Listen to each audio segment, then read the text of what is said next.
दुलाराय बर' हारिमु आफादनि जानायजों दिनै प्रेस मिटआव नुजाफैनो हानाय तामुलपुर डिस्ट्रिक्ट प्रेस क्लाबनि आन्डाराव थानाय रिपर्टार नोंथांमोननिसिम जोंनि गोसो गोरबोनिफ्राय खुलुमनायखौ बावहरग्रोबाय। दा थांखिखौ जोंनिया मानगोनां गाहाय नेहाथारि बिथाङा बुंथिना गालांखाबाय। जोङो दुलाराय बर' हारिमु आफादा जोनोम जादोंमोन जोंनि हारिमु बिथिङाव जौगानायनि थाखाय माखासे खामानि मावनो थाखाय बेखौ जों मावबोबायबो थादों। नाथाय सरकारि बिथिङाव एसेबां नांगौबादि जों हेफाजाब मोनबोआखै नालाय सापर्टिं मोनबोआखै, जायनि थाखाय जोङो सरकारनि फान्डफ्रा बिटिसि सरकारनि फान्डफ्रा बबेथिं थाङो, थिग माबाजों लामाजों बाहायजादोंना बाहायजायाखै बेखौ जों नायनो नाजाबाय थादोंमोन। बे हिसाबैनो जोङो सावरायनाय जादों, गोबां सावरायै जोङो ओंखारना फैबाय। लास्टआव जोङो RTI खालामनाय जागोन होननानै सराइबिल कनफारेन्सआव जोङो डिसिसन लाबाय आरो नेक्स्टआव आरो मोनसेयावबो रायज्लायफिनबावनाय जादों। मायाव जादोंमोनलाय हजायाव मोनसे जाबावनाय कनफारेन्सआव बेवहायबो डिसिसन लाबावनाय जादों आरो। दा बेनिफ्राय जोङो थांनाय डिसेम्बर दानाव आङो हारिमु आफादनि जानानै RTIखौ फाइल खालामनाय जादों आरो बै समाव RTI फाइल खालामनायनि सिगां गोबां मानसिजों एडभाइस लानाय जादों। बेवहाय गोबाङानो दा बर्थमान सरकारजों नांथाबनानै थानाय आर्टिस्टफोरबो दं, सरकारजों नांथाबनानै थानाय सोरबा बिथांमोनबो दं। बिथांमोना बयबो सापर्ट होदोंमोन, नागिरनांगौ बेखौ। मानो होनोबा रियेल आर्टिस्टफ्रा गोबां गोदोसोनानै दं। जाय रियेल आर्टिस्ट बिथांमोना नांगौबादि सुबिदाखौ मोननो हायाखै। दिनै जोंनि गेजेराव सिनेमा प्रडाक्सननि नामै केलेंकारि जाबाय थायो। सिनेमानि डिपार्टमेन्ट दङ दिनै 40टा डिपार्टमेन्टनि गेजेराव जोंहा सिनेमा एन्ड थियेटार डिपार्टमेन्ट मोनसे दं। बिनि बादै जोंहा कालचारेल एफेयार्स डिपार्टमेन्ट दङ। दा बे मोननै डिपार्टमेन्ट थासेयावबो दिनै जोंनि गेजेराव मानो सिनेमा हल गंसेबो गैया। दा सिनेमा हला गंसेबो गैया हिसाबै जोङो सिनेमानि सायाव जों डेभेलप जानायखौ नुनो मोनाखै आरोखि। जा एसे सिनेमा बानायो, गामियाव भिडिअ देखायनाय, गामि 10 थाखा 20 थाखानि टिकेट दानानै भिडिअ देखायनाय, जायनि दारै प्रडिउसार बिथांमोना लाबनि मोखांखौ नुनो मोनाखै आरो जाय आर्टिस्ट बिथांमोना गाबोदों बिसोरबो गाव गावनो फैसा गारनानै दिहुनबोयो। बेवहाय सिनेमानि कम्पिटिटिभ जानो हायाखै सिनेमाया। मानो होनोबा इन्टेलेक्सुयेल मानसिफ्रा हल गैयिनि थाखाय नुनो मोननाय जायाखै। बेहाय बेनि सायाव क्रिटिसाइज खालामनायबो जाया। दा बे हिसाबै कुनु डेभेलपमेन्टखौ जानाय नुबोआखै। दा बेयाव जों नुबोबाय सरकारा जोंना BTC जानाया जोंहा जाबाय 17 बोसोर थांबाय। 17 बोसोर थांनानै मा जाबोखो दिनै आसाम स्टेटआ थांनाय बोसोरनै सिगाङाव मोनसे प्रजेक्ट फोसावदों। बिसोरो जाय सिनेमा हल बानायनो गोसो बिसोरनो साबसिडियाव मोनफा सिनेमा हल बानायनायनि मोनसे होदों मोनफ्रोमबो ब्लक हेडआव। बे हिसाबैनो गल्ड सिनेमा जादों, क'क्राझाराव गंसे दं दा गल्ड सिनेमा हल, साबसिडियाव होनाय जादों आरो। दा नै रिसेन्टलि दाख्लै लकडाउनाव मोनसे फोसावबावबाय, जाय सिनेमा हलफ्रा थैनानै थांबाय बिसोरनि थाखायबो फान्ड होदों। जाय सिनेमा हला गोदान बानायनो गोनां बिनि थाखायबो फान्ड दङ। दा होनबा जोंहा BTCआव बेफोरबायदि राहा गैयामोन नामा? बेफोरखौनो जों नायदिंनो थाखाय माखासे RTI खालामनाय जादों। दा RTI खालामनानै जों नुनो मोनबाय, जोंनो खोनानायावथ' सिगाङाव खोनायोमोन कालसाराव फैसा गैया, कालसाराव खमथार होनबाय थायो जोंनियाव। जेब्ला जों रायज्लायनो थाङो माखासे टपिकखौ लानानै कालसारनि डेभेलपमेन्टनि सायाव। आरो थांनाय 2015 सनाव जेब्ला लास्ट नैबे सरकारा दाजादोंमोन गोदानै, लास्ट 15 बोसोरनि समाव, बे सरकार दाजेननाया जुन मासाव कालसारनि बिबान मोननाय बनजार दैमारि मानगोनां आवगैनि एक्स EM बिथाङा मोनसे मिटिं लेंदोंमोन PWD गेस्ट हाउसआव। बे मिटिङाव दुलाराय बर' हारिमु आफादजों लोगोसे बड' आर्टिस्ट एस'सिएसन, अल बड' आर्टिस्ट एस'सिएसन, दा बर्थमान बड' सिने आर्टिस्ट एस'सिएसन जाबाय, दा बिथांमोनाव दंमोन। अल बड' रेडिअ TV आर्टिस्ट एस'सिएसन दंमोन। बेवहाय माखासे कालसारेल हान्जाफ्रा दंजोबबावोमोन। बेवहाय गोबां खोथा जादों। ओरैबायदि गोजोननाय मोन्दोंमोन जोङो, सिगाङाव जाय EMफोर जालांदों, सिगाङाव जाय EMफोर जाबाय बिथांमोना बेबायदि गुरुत्थ' लायैखाय एबारनि EMआ बिराद मोजां जासिगोनदां, जोंखौ सावरायनो माबा लालायलायबाय बिबान लाजेननायावनो, बिदि होननायखाय जों मोजां मोनबाय। प्रब्लेमखौ बुंबाय। दा प्रब्लेमनि सायाव सावरायै माखासे खोथाखौ होननायबो जाखादों जों बेवहायनो। एबार खिन्थु सार सिगाङाव जानाय बादि माखासे बेनिफिसियारियानो होन, माखासे स्किमानो जों कालसारनि स्किमखौ जाहाथे सोरबा चौकिदार पियननि हिन्जावफोर, सोरबा चौकिदार पियना मोननो नाङा, बा सोरबा अफिसाव मावग्राया मोननो नाङा, सोरबा ड्राइभारफ्रा मोननो नाङा, अफिसनि जायखिया पार्टिनि लाइननि जायफ्रा कालसारजों लिंक गैया बिथांमोना मोननो नाङा होननानै डाइरेक्ट बुंखानाय जादोंमोन आरो। सोरबा PAनि हिन्जावफ्रा मोननो नाङा बेफोरबायदिखौ। दा बेवहाय डाइरेक्ट होनदोंमोन बनजार दैमारि बिथाङा होनबाय एबार बिदि खुनु जानाय नङा। नाथाय उनाव नुबाय जोङो खुनु रेसपन्स गैया। ओरैबायदि जाबाय सबसे गाज्रिसिन थांनाय 17 बोसोराव सबसे गाज्रिसिन EM होनोबा बिथांनि समावनो जाबोदों आरो दा बिथांनि आमोलावनो सबसे गाज्रिसिन जाबोदों आरो जों बुजिनो मोनबाय उनाव बे मिटिंखौ बनजार दैमारि बिथाङा लेंनायनि जाहोना जाहैबाय कालसारनि मानसिफ्रा बेसेबां गोथौ दैनि ना बेखौ साखिनायनोसो लेंदोंमोन बिथाङा बेवहाय आन्दाज मोनबाय जायनि थाखाय दा नुबाय जोङो RTI खालामनानै माखासे रिपर्ट मोननाय जादों बे रिपर्टनि गेजेराव जोंहा आं नोंथांमोननो देखायनो सानदों बेवहाय जोङो फान्डखौ खम होनो कालसाराव किन्तु कालसारावथ' फान्डा खम नङा कालसाराव दा नै फान्डा मा खम जानो 2015-16 दङ 15-16 मोनदों 3 crore 25 लाख 3 crore 25 लाख जाहैबाय 15-16 बेनिफ्राय 16-17 दङ 2 crore 64 लाख कालसार डिपार्टमेन्टआव बियो बेनिफ्राय 17-18 4 crore 15 लाख बेनिफ्राय 18-19 4 crore 15 लाख आरो 19-20 4 crore 50 लाख दा बेथ' खम नङा बे फैसाया गोबां जायो दा बेजों गोबां खामानि मावनो हायोमोन आरो बोसोरसेयाव जुदि गंसे सिनेमा हल बानायनायबाबो गोबां डेभेलपमेन्ट जागौमोन आरो दा बेनि लोगोसे आरो सिनेमानिया जुदा सिनेमानि फान्डा जुदा जायो दा सिनेमा डिपार्टमेन्टआव एसे खममोनलाय 15-16 20 लाख बेनिफ्राय 16-17 5 लाख बेनिफ्राय 17-18 3 लाख 18-19 25 लाख आरो 19-20 30 लाख किन्तु 19-20 30 लाखनि बादैबो अभार 8 लाख मोनसे BTC बाहेरानि मोनसे फिल्म प्रडाक्शननो ग्रान्ट हरदों आरो दा बेवहाय जोङो बेखिनि थाखा थासेयाव दिनै जोङो मानो जों दिनै जौगानायखौ नुनो मोनाखै कालसार फिल्डआव दा बेखौ नायनो थांबाय सिङाव जेब्ला सिङाव हाबबाय जोङो नुबाय गासिबो भेजाल सिङाव जायफ्रा सिनेमानि सेंसन लादों बेवहाय जों नैबेखौ आं मोनसे सर्टिं खालामदों माखासे सिनेमा डिपार्टमेन्ट आरो कालसार डिपार्टमेन्टनिफ्राय रुजुनानै सिगाङाव जे होनदोंमोन PA फोरनि माबामोना नैबे 2015-16 नैबे थांनाय 5 बोसोरनि EMनि जाय PA सानु बसुमतारी होनो बनजार दैमारि बिथांनि PA मोन बिथाङा गावनि बिसिनि नामै पद्मावती नार्जारी बिसिया बेनिया पद्मावती नार्जारी जाब्रांपारा नावकाटा बाक्सा बे जाहैबाय फिसायनि एड्रेस बे सिगाङाव बाक्सानिमोनथ' बेहाय 1,80,000 बेनिफिसियारि लादों कुनु आर्टिस्ट नङा बे कालसारजों सोमोन्दो गैया बे कालसारजों कुनु सोमोन्दो गैया जे समाव जे बोसोराव आर्टिस्टफ्रा 20,000 30,000 बेनिफिसियारि मोनदों बे समाव 1,80,000 बेयो सार्टिफिकेटखौ फेक बेखौबो आं देखायगोन बेनिफ्राय बे सेम बोसोरावनो सिनेमा डिपार्टमेन्टनिफ्राय लालायबाय पद्मा बसुमतारी भिलेज माइनपुरी बर्तमान बेवहाय थायो बिथां PA सानु बसुमतारी बिथाङा माइनपुरियाव थायो बर्तमान बेनि एड्रेसाव लालायबाय सेम इयारावनो सिनेमा डिपार्टमेन्टआव लादों 3 लाख सिनेमा बानायनायनि मुङै पद्मा बसुमतारी टाइटेला हौवानिखौ लाहैलायबाय बेनिफ्राय फैबाय 17-18 पद्मावती नार्जारी आरो लालायबाय बालापारा मुसुरपुर हिन्जावनि गावनि एड्रेसाव लाबाय बेहाय सिगांनि एड्रेसाव बेवहाय 30,000 बेनिफ्राय फैबाय PNB film production Padmavati Narzary आरो माइनपुरनि एड्रेसाव लाबावबाय 4 लाख थाखा 18-19 इयाराव 18-19 आरो दा बेबायदिनो जेसेबां दङ नैबेफोर गासिबो EM आरो बे PA माखासे गावनि मानसि EMनि मानसिफोरजों ज' जानानै बख'नाय बेहाय बे माखासेखौ लिस्ट खालामनाय जादों आरो जेराव बेजाल थारमाने मोनसेबो रियेल बुस्थुखौ जों नुनो मोननाय जायाखै आरो बेवहाय जोङो दङ सिनेमानि नामै नकल सार्टिफिकेट होनाय गासिबो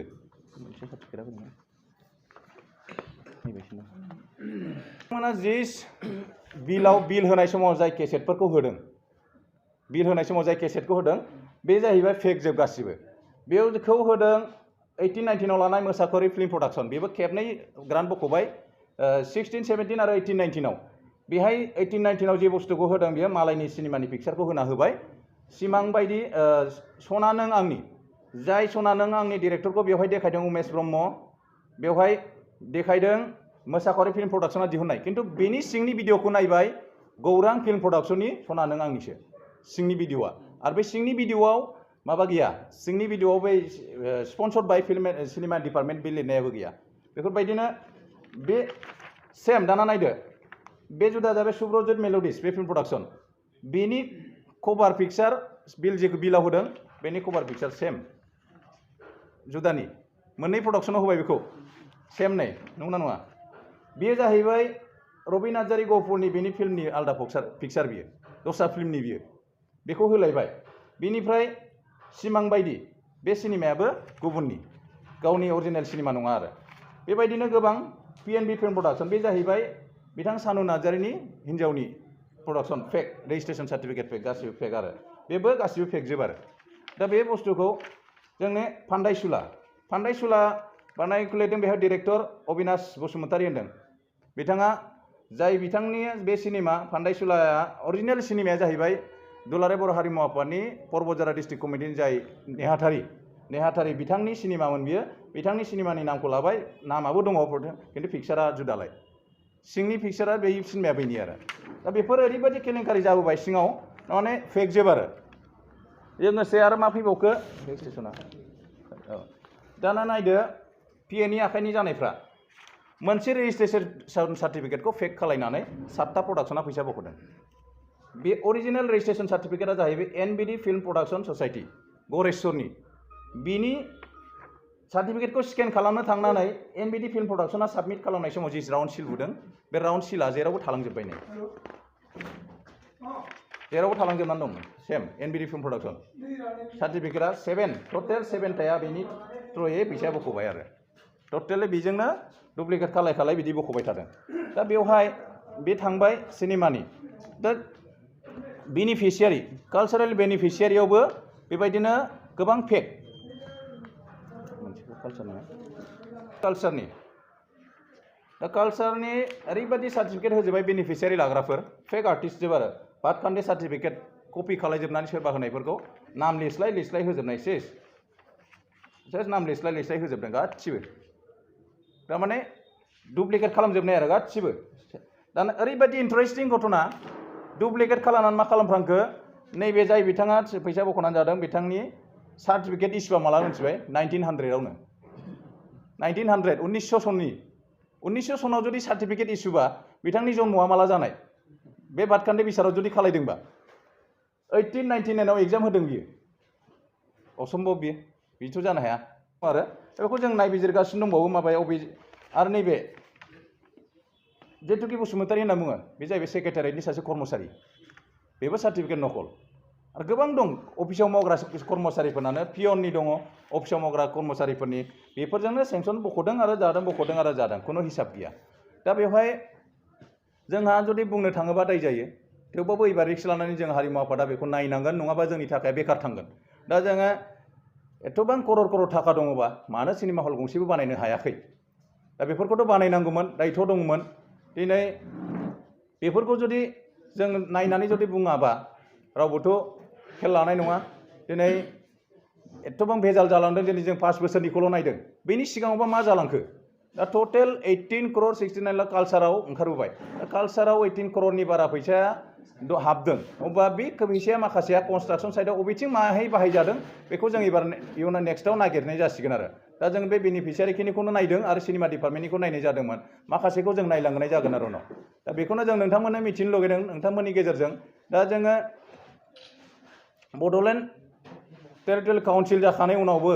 17 बोसोरनि उनावबो जों दिनैसिम मानो थाखाय कालचार फिल्डआ मानो जौगानो हायाखै दिनै कालचार स्कलारशिप होनो हायो दिनै कालचारेल इडुकेसननि सायाव हायार स्टाडिनि थाखाय मोनसे फान्ड होनो हायो बिथांमोना बेखौबो खालायबोआखै दा बेखौ जोङो मारै नायनानै थानो जोंलाय थाखा गैयाबाथ' जुदामोन थाखायाथ' दङ मोननै डिपार्टमेन्ट गाहामनि दा बेवहाय मा कनस्ट्राक्शन खालायदों ओरैबायदि कनस्ट्राक्शनबो नुबोबाय कनस्ट्राक्शननि नामै अपेन स्टेज ओरैबायदि अपेन स्टेज बिबानो हरो सिस्टेमानो गैया आरो कनस्ट्राक्शननि नामै हरो फैसाया ओमफ्राय मोनसे रिप्लाया दा बिथांमोनाव कुइसना सोंनाय जादोंमोन जोङो मा गाइडलाइन दङ बेनिफ्राय कालचार डिपार्टमेन्टनिफ्राय ग्रान्ट मोनोबा मा गाइडलाइन दं बेखौ बिनाय जादोंमोन जोङो बेखौ बिनाय समाव बिथांमोनाव फ्राय रिप्लाया फैबाय खुनु गाइडलाइनानो गैया आरो सार्कुलारबो होफेरखाया आरो सासे पिएआनो डाइरेक्ट इएमआनो पिएआ लिरना हरबाय लिस्ट बानायबाय इएमआ एप्रुभ खालामनानै हरबाय दा बेबायदिनो एप्रुभ खालामना हरैनो बेबायदिनो फाइनाल जाबोदों थिग बेबायदिनो नैबे जास्ट लाइक नैबे बनजार दैमारि बिथाङा फिक्स खालामखाना हरबाय नैबेनि 1920नि फान्डनि लिस्टआ फिक्स खालामखानानै गावनो लिस्ट बानायना हरखायो बेहाय फेक फिल्म प्रडाक्शना बांसिन कमप्लिट फेक फिल्म प्रडाक्शन दा बेफोरबायदि जाबाय थायोबाथ' मारै जानो न' सार्कुलार न' एडभार्टाइजमेन्ट न' स्क्रुटिनि डाइरेक्ट ग्रान्ट आरो गासिबावबो शेयार दंजोबो आरो बेनिफिशियारि जि बेनिफिशियारि मोनो